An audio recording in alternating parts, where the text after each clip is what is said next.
Teie saite väga hästi hakkama. Te tõestasite, et Eesti riik tuleb toime.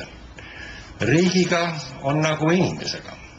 Kui teda proovile ei panda, siis ei saagi teada, kui tõsiselt võetav ta on.